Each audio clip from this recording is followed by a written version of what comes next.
Hola, ¿qué tal amigos? Bienvenidos a este TIT informativo, donde vamos a hablar sobre el testigo Juan Guillermo Monsalve en el caso de Santiago Uribe y su hermano Álvaro Uribe, expresidente de Colombia, en el caso de la conformación de grupos paramilitares. No sin antes recordarles darle buen uso a las redes sociales, especialmente a esta YouTube, que nos permite recortar la distancia y llegar a ustedes con otra clase de información distinta a la que nos entregan los medios convencionales. Bienvenidos.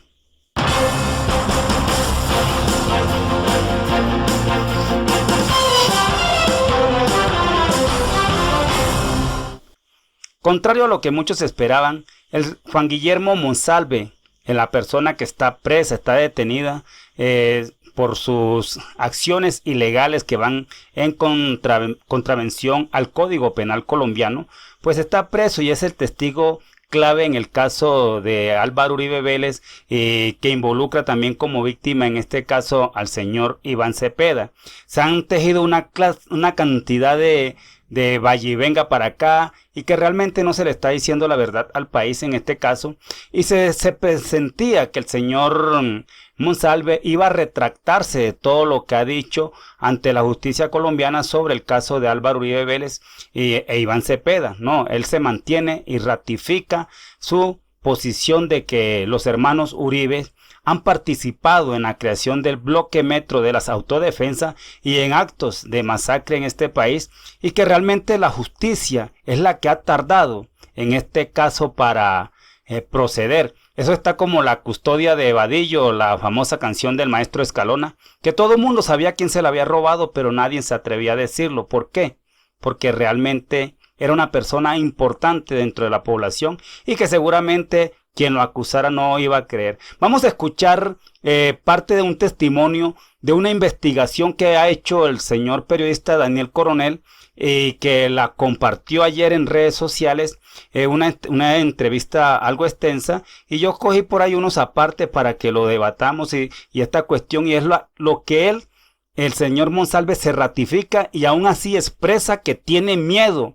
Él cree o presiente que va a ser asesinado. Escuchemos la primera parte de esta declaración que le dio él en una entrevista al periodista Daniel Coronel. Concretamente, el señor Santiago Uribe, ¿a usted le consta que participó en esos hechos de conformación del grupo paramilitar? Sí, señor, él sí estuvo.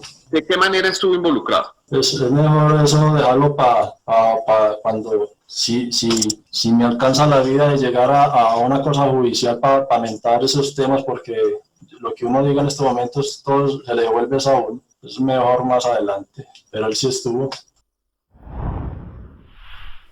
Ustedes escucharon ahí que él se ratifica y dice si le alcanza la vida para llegar a los estrados judiciales y ratificarlo también allá. Además porque él ya sufrió un atentado cuando fue trasladado a Cómbita, a la cárcel allá.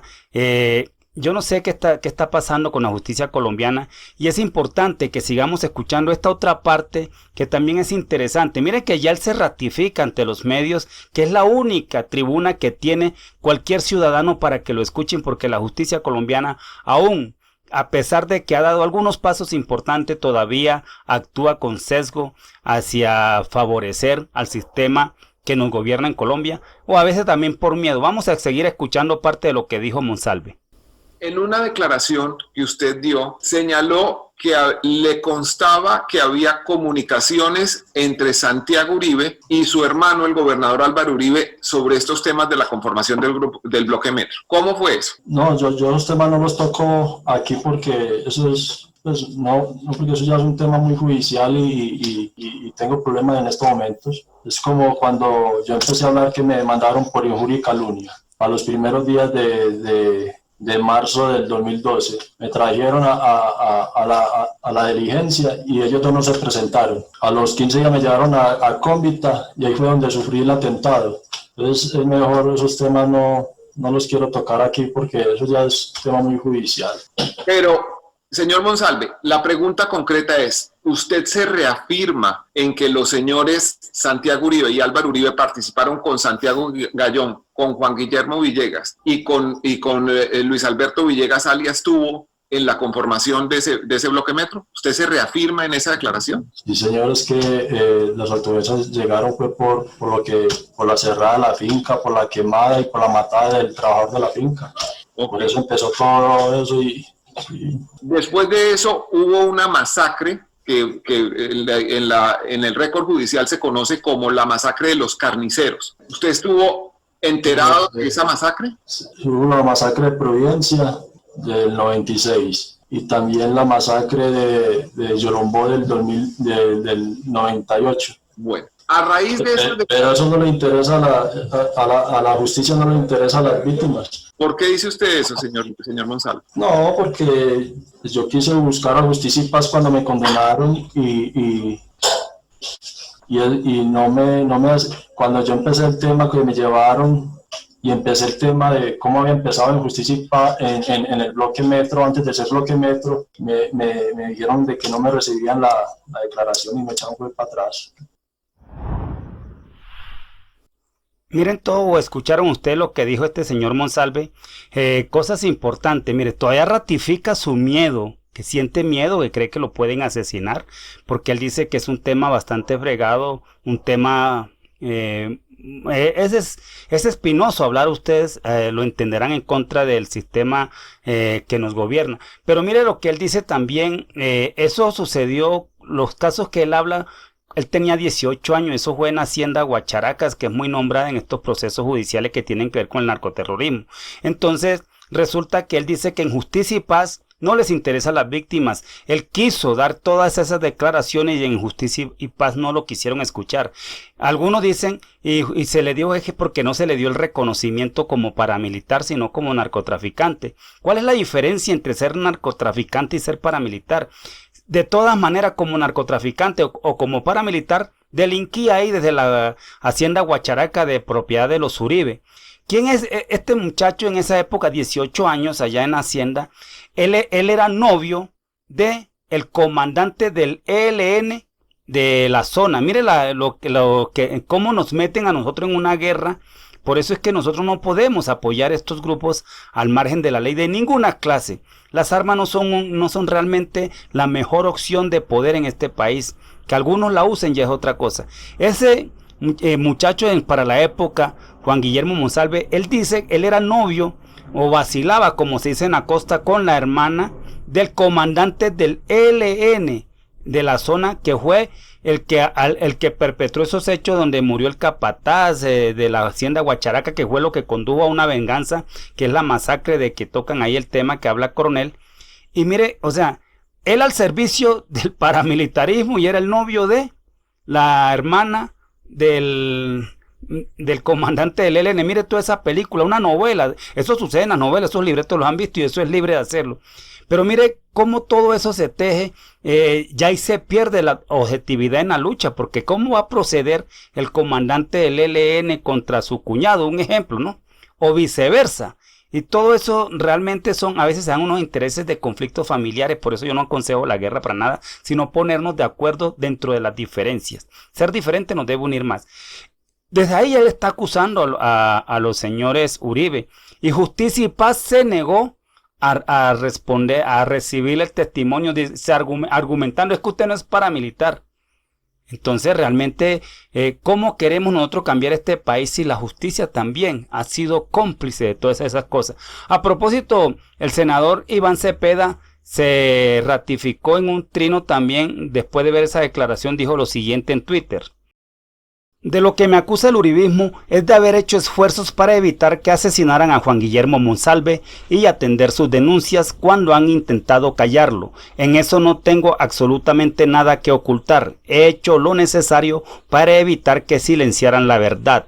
Eso fue lo que dijo el senador Iván Cepeda, prácticamente ratificando el miedo y los temores que tiene este señor Monsalve, porque sabe que prácticamente está en el ojo de la criminalidad, que en cualquier momento le pueden quitar la vida y pasa a ser uno más de los tantos testigos que de casualidad han asesinado en este proceso judicial, que uno no sabe realmente cuándo va a proceder la justicia en Colombia de verdad.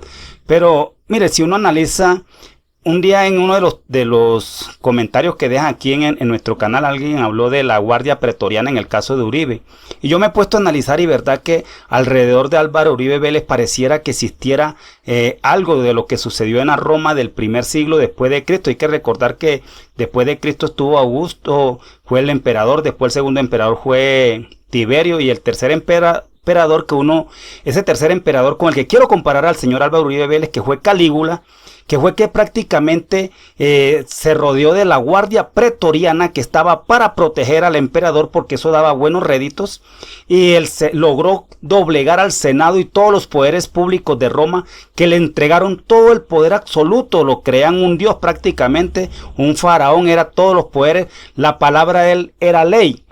Eso, Calígula murió, pero lo que no se murió con él fue lo que todavía seguimos viendo hoy en el mundo, y es la maldad y el exceso de poder que demuestra que una persona con mucho poder abusa, se vuelve una persona corrompida, criminal y de todo, y es lo que estamos viendo hoy en nuestra sociedad.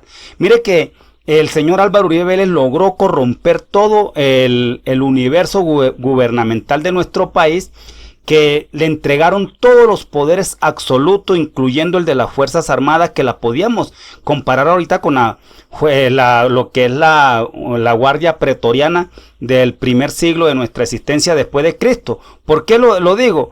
Porque es que ya hoy las fuerzas militares se han aliado tan eternamente a él, hablo de los propios mandos, porque para ellos es más honroso, entre comillas, servirle a una persona como Álvaro Uribe Vélez, que le da prestigio a ellos, que le da todas las garantías necesarias para volverlos importantes, a pesar de su participación en violación de derechos humanos a través de los medios de comunicación. Entonces hay prácticamente un absolutismo de poder en manos del señor Álvaro Uribe Vélez, que domina todo. Prácticamente es una guardia pretoriana la que todavía sigue rigiendo al mundo, y en este caso en Álvaro Uribe Vélez, porque realmente los poderes que tiene ese señor, yo entiendo que hay mucha gente que dice esto aquí no va a pasar nada porque ese señor se ríe, hace lo que nos da la gana. Yo creo que quedan dos salidas, y es la principal es las urnas, derrotarlo en las urnas, porque no esperemos que la justicia lo haga a grosso modo, no tanto por la justicia, sino porque hay una población incauta que todavía se deja enredar,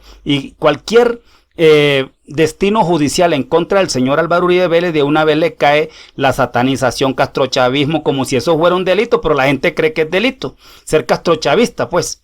Ser chavista, ser seguidor de Chávez, eso es un delito, lo volvieron delito ante la opinión pública. Entonces desprestigian todo un estrado judicial en favor de ese señor. Entonces el camino que queda es la urna, y el segundo es la movilización, pero la movilización en paz, movilización sin violencia. Sí se puede movilizarse sin violencia, y que la violencia la sigan ejerciendo ellos, pero el pueblo tiene que tener mucha resistencia. Realmente lo que se le viene para Uribe, yo sé que muchos han perdido la fe, pero hay que seguir creyendo. Ya se están dando pasos importantes. Hay que ver, mire, que las altas cortes, los jueces de la República hoy le llamaron la atención al presidente de la República, le dijeron que respete. Eso no se estaba viendo en Colombia, ya lo están haciendo. La gente está saliendo del limbo y se está atreviendo a hablar. Poco a poco van llegando las cosas y los cambios en este país. Y realmente la llegada de Jorge 40 va a poner a los medios de comunicación como RCN y Caracol a hablar de rebrotes y de COVID-19, porque a mí me parece que la llegada de Jorge 40 va a destapar muchas cosas más escándalos alrededor de Uribe Vélez, Iván Duque y todo ese entorno, y ya los medios de comunicación van a empezar a hablar otra vez del COVID, que hay rebrote en el mundo, rebrote en Colombia, y total. Yo nomás les dejo eso para el análisis, para que ustedes cada uno tomen sus propias conclusiones. Me gustaría, los invito a que entren a Twitter y me busquen como @Armesto Nelson, ahí @Armesto Nelson, y me sigan para estar más cerca de ustedes, me den sus comentarios, que así yo voy armando los tips informativos que ustedes necesitan hablar, o en Facebook como Nelson.echávez.